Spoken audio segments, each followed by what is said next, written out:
Political bias and bias reporting. Kahit paulit-ulit na itanggi ito, kahit magtago pa ito sa likod ng press freedom at doktrina ng fair comment, alam na natin ito.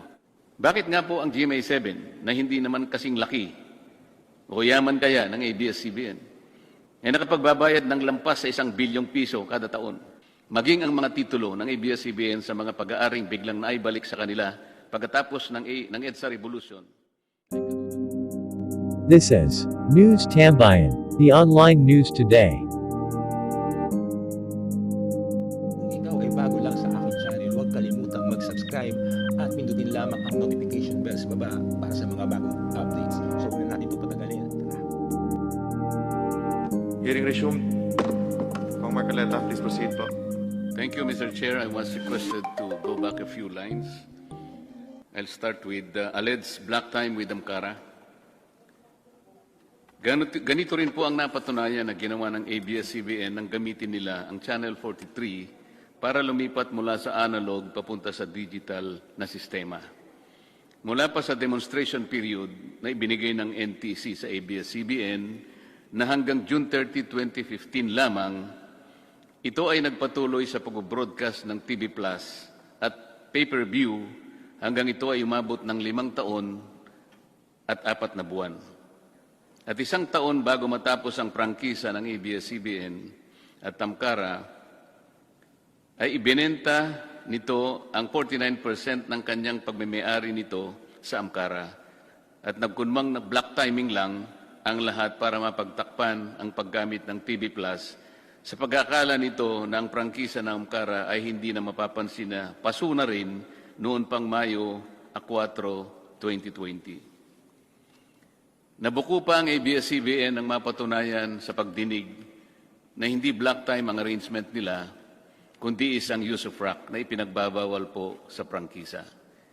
Ito po ay dahil sa pag-amin na rin ni Ginoong Karandang na sa halos 24 na taon ng abs-cbn ang gumagamit sa kanilang frequency, gamit ang sariling logo, tauhan, pasilidad sa pag-ere ng kanilang programa.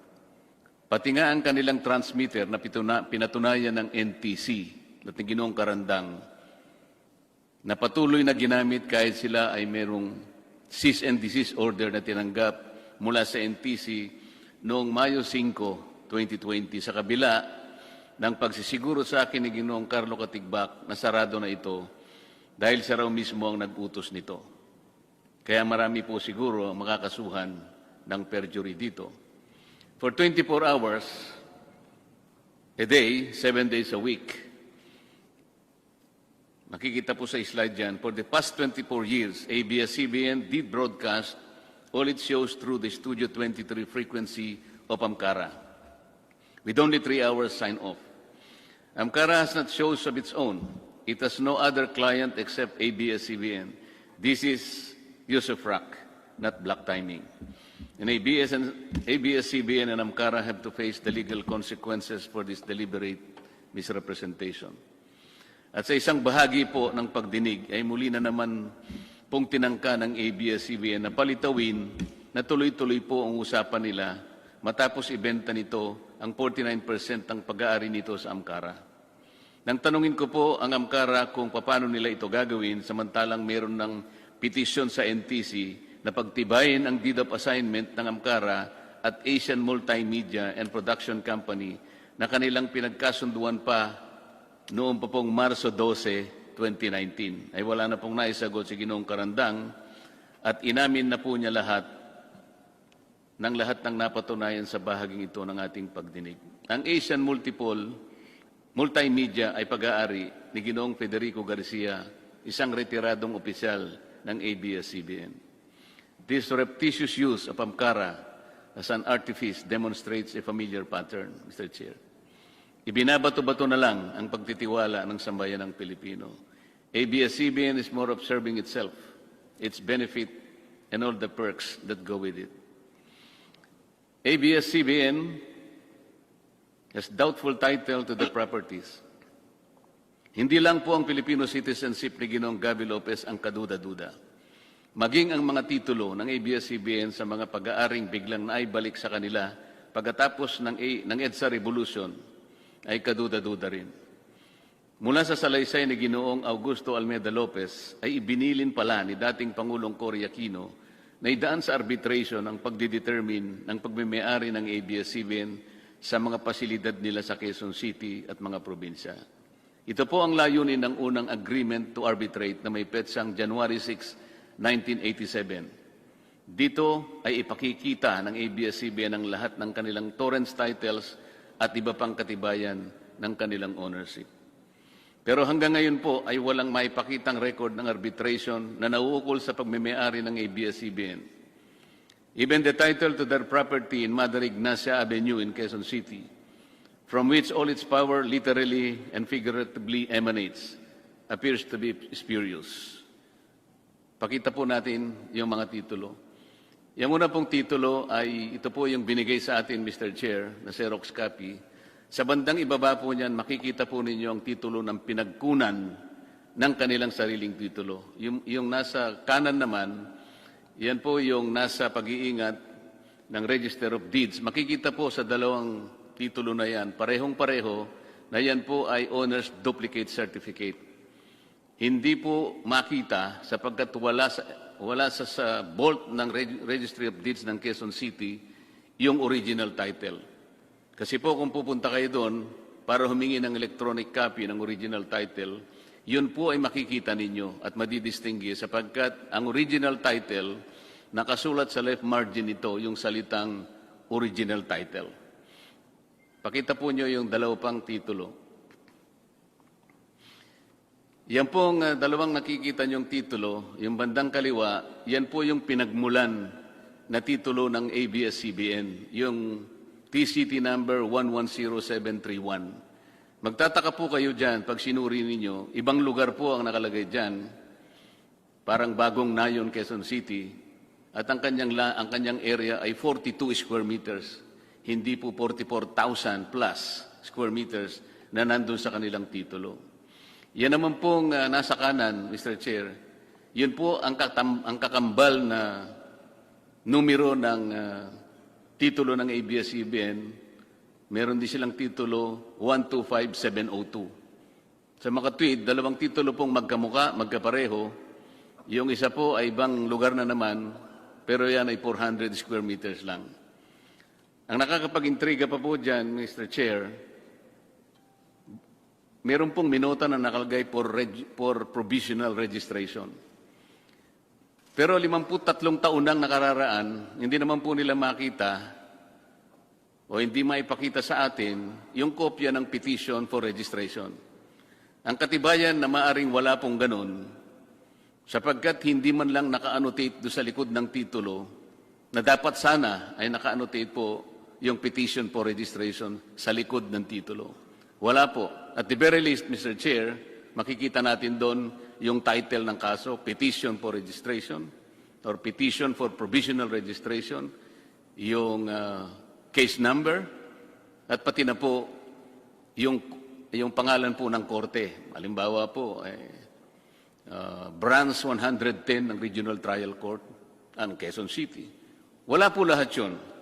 Kaya talaga pong kaduda-duda yung titulo mismo ng abs-cbn diyan sa may Mother Ignacia na kung saan nandyan po ang kanilang headquarters. Ito po siguro ang dahilan, Mr. Chair, kung bakit ipinasya ni Pangulong Cory Aquino na idaan ang lahat sa arbitration. Sa kasamang palad, wala nga po silang maipakita ng record ng arbitration na ito hanggang sa ngayon. Tax evasion. It was conclusively proved that abs-cbn and its subsidiaries engaged in complex schemes to unjustly avoid paying taxes or unconscionably reduce the taxes due to the government. Nakasaad po sa prangkisa ng abs-cbn na dapat itong magbayad ng tama at kaukulang buwis sa pagtuos ng BIR.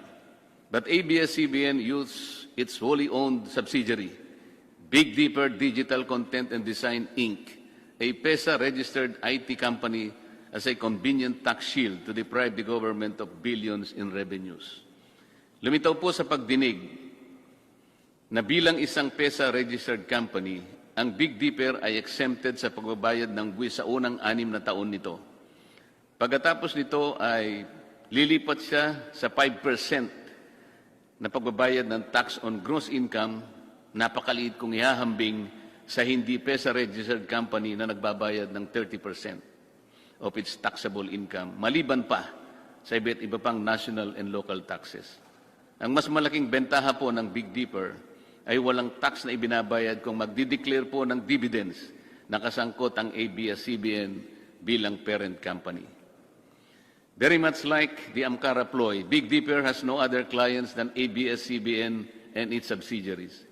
It has only one foreign client, abs-cbn Global Hungary, na wala pong empleyado kahit isa.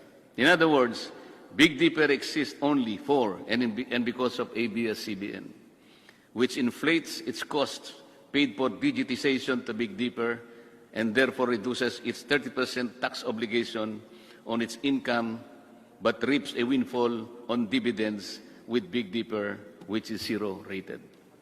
Ang pera ay pumapasok lang sa isang bulsa at lumalabas din sa kabilang bulsa dahil iisang tao lang ang may suot ng pantalon na merong dalawang malalim na bulsa. By taking advantage of the Philippine Export Processing Zone, Big Dipper was able to significantly reduce its costs while inflating its income courtesy of its client relatives. It is good that the Committee on Good Government and Public Accountability will conduct a parallel investigation with the Public Accounts Committee to look at possible collusion with the officials of PESA. For the past 4 years alone, Big Dipper declared revenue amounting to 10.6 billion pesos. Nakikita po niyo sa slide. The declared dividends went to the coffers of abs-cbn tax-free. Ordinarily, this amount would have been assessed income tax of 3.7 billion pesos. That's the amount that the government should have earned, and would have eventually went to education, health, assistance to victims of calamities, and similar public services. abs-cbn claims that BIR has cleared it of any tax liabilities. But the same agency also clarified that the tax clearance is issued not to mean that abs-cbn has no other liabilities, or that when fraud is detected, it is already immune for further investigation. Hindi po. Kapag nakatuklas po sila ng fraud, maaari pa rin silang investigahan kahit na meron silang tax clearance. The BIR Regional Director, in fact, signified his intention to look into the operations of Big Dipper in the light of the revealing pieces of evidence that were elicited during the hearings.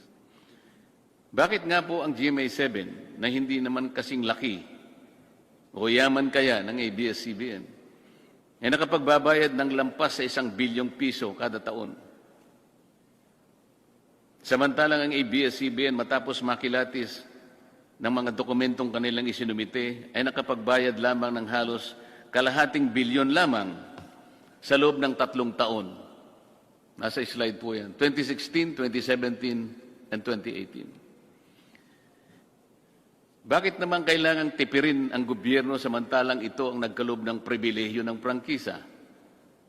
Sa isa nga pong kaso na nabanggit sa pagdinig, ay 2.5 billion pesos ang dapat nilang bayaran mula sa pagtaya ng BIR. Napatunayan po na matapos ang compromise settlement, ang abs-cbn po ay nagbayad lamang ng 152 million, katumbas po ng higit sa 3% na kanilang dapat bayaran.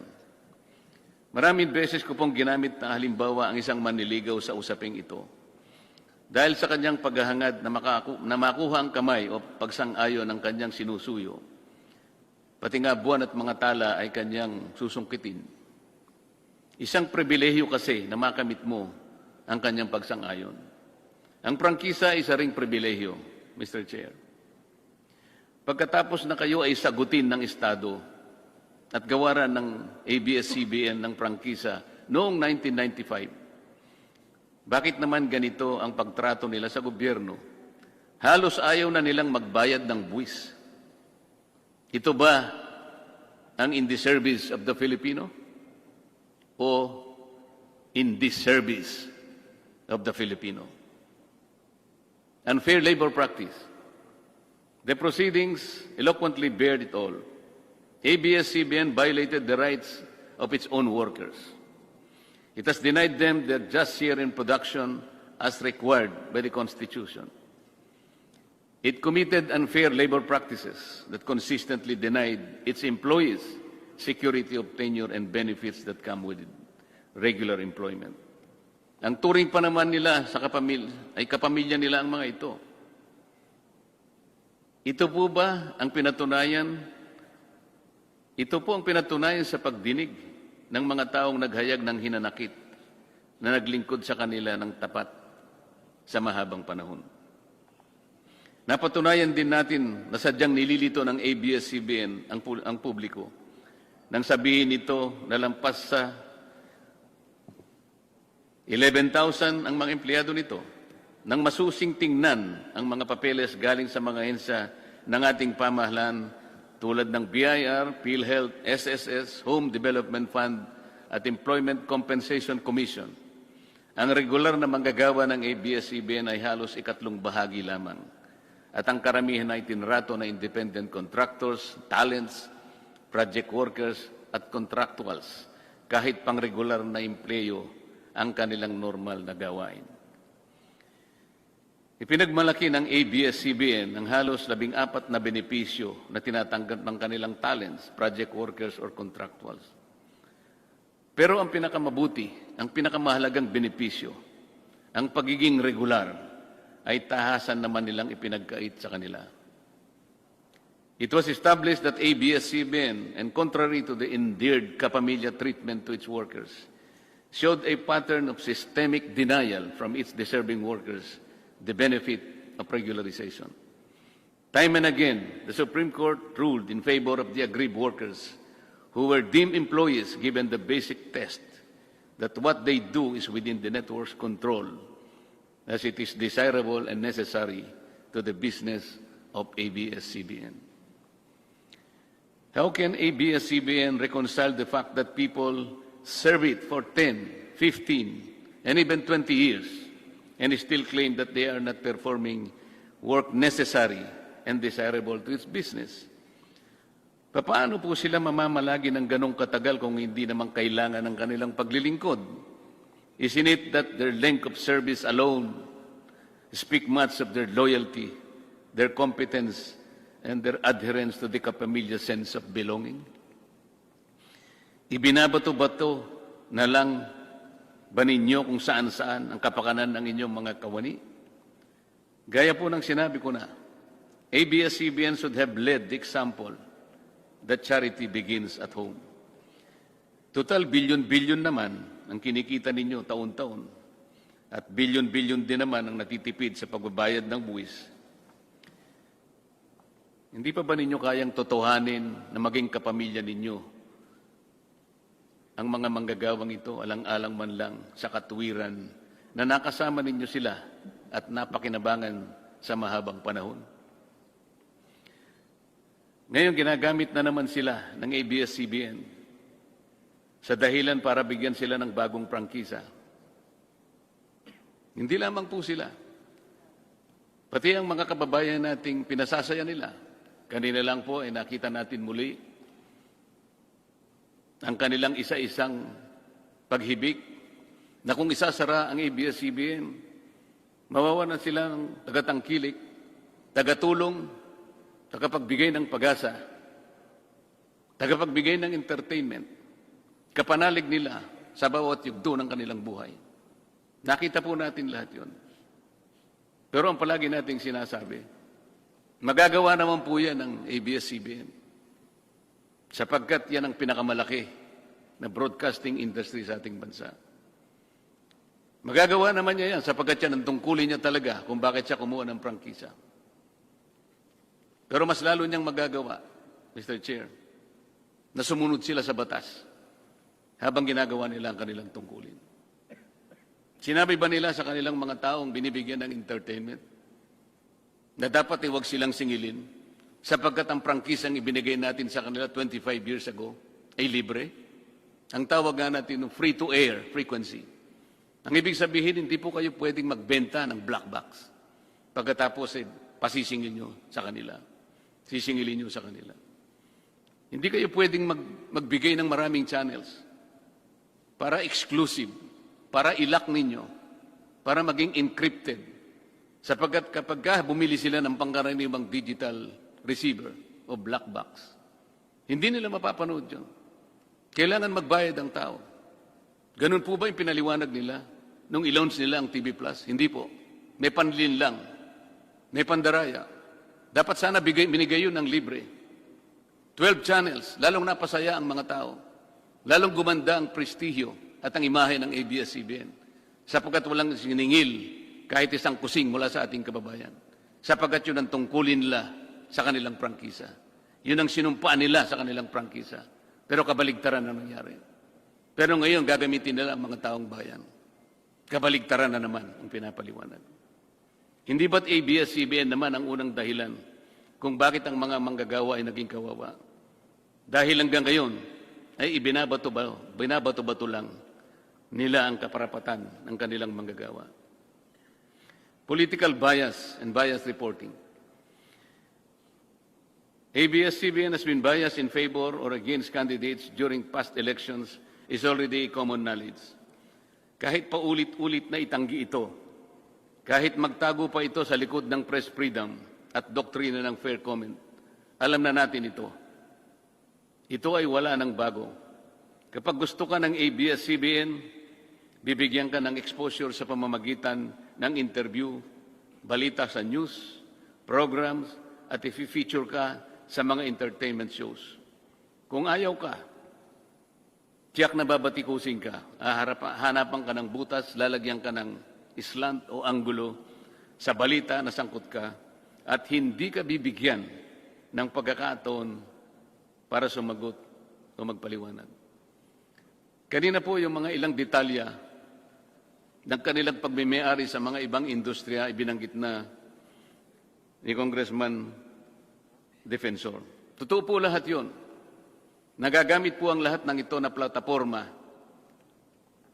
para gumawa sila ng kaniyang sariling mga opisyal sa gobyerno. Tutulungan nila para maproteksyonan ang kanilang mga industriya. Ibig sabihin, hindi po in the service of the Filipino. In the service of the Filipino ang mas tamang angkop. We heard some of our colleagues who ventilated their complaints.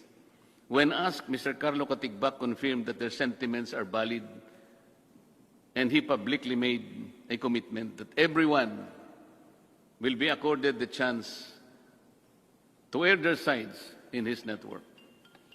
The offer obviously came too late in the day. It has been established and has become public knowledge that ABS-CBN aired the anti-Duterte and paid for former Senator Antonio Trillanes IV and that exploited children in partisan politics, and despite the fact that it happened on the last day of the election period, when candidate Duterte had no more chance to react or clear his name in the same media network. Mabuti na lamang po at nag-issue ng TRO ang korte sa petisyon ni Speaker Alan Cayetano na noon ay Vice President ni Pangulong Duterte. Ayan po yung mga slides para sa inyong kapakanan.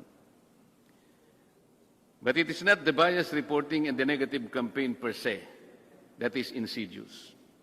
It is the use of ABS-CBN's network to influence the outcome of political exercise, not for public good, but for its narrow political end that will inure to the advancement of ABS-CBN's corporate interests. Political partisanship is contrary to the terms of its legislative franchise and in violation of the Omnibus Election Code. Uulitin ko po ang sinabi ko na sa umpisa pa ng pagdinig natin. Hindi na dapat ma-impluensya ang mga mamamayan sa pakikialam ng ABS-CBN sa politika. If ABS-CBN wants to be in the service of the Filipino people, it should stop mixing up its economic objectives with the simple aspirations of the ordinary citizens. These two are different and poles apart. At this point, please allow me to address the ABS-CBN's contention that possible denial of its franchise application is tantamount to violation of freedom of the press and of free speech. Kung tatanggapin po natin ang misleading na argumentong ito, edi yun palang nakapakaraming aplikasyon para sa renewal ng franchise ng mga radio and television stations. Noon, ay dapat pala pinagbigyan na lang natin lahat, Mr. Chair. At hindi natin siguro sila inayawan. Kung yun po yung argumento lang. Pero hindi po eh. Kasi po kung tatanggapin natin yun ang argumento, ang prangkisa will become a matter of right. Hindi na po siya pribilehyo. Wala na tayong discretion. Puro ministerial na lang.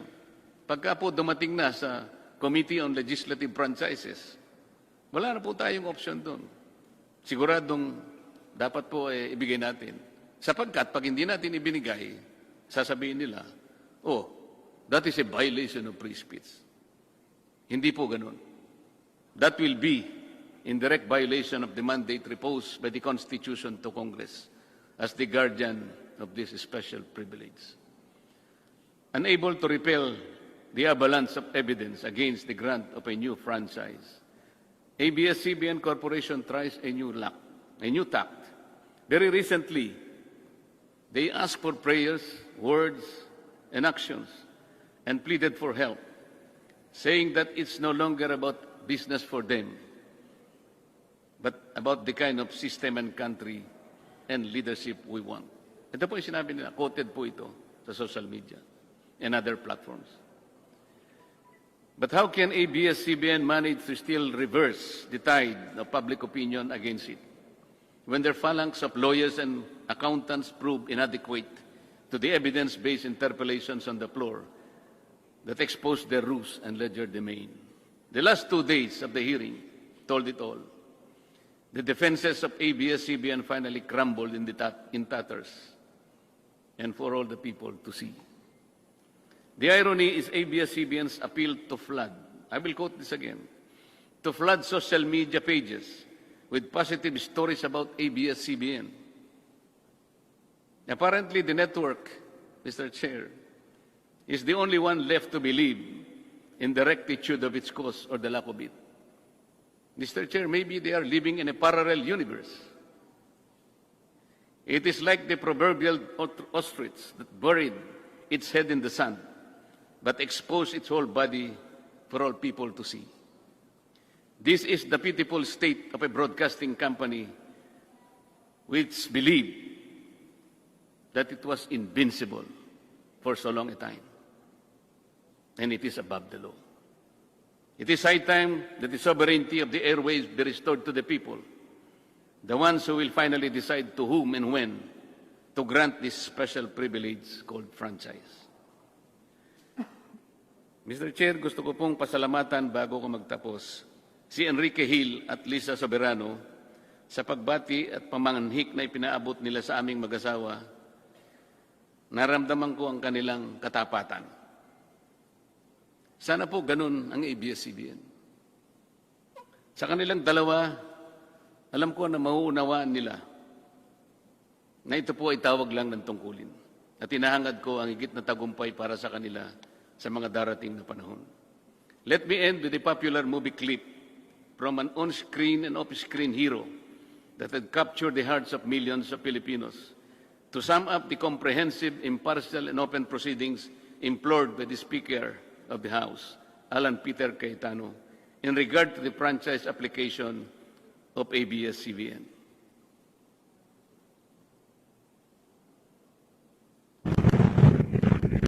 Pinunod mo na sa loob, malapit na kitang kalusin. Yang sabi nga po ni FPJ, Mr. Chair, kung uulitin ko lang, ABS-CBN, puno na ang salop.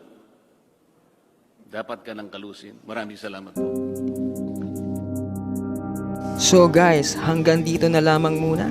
See you on my next video. Thank you.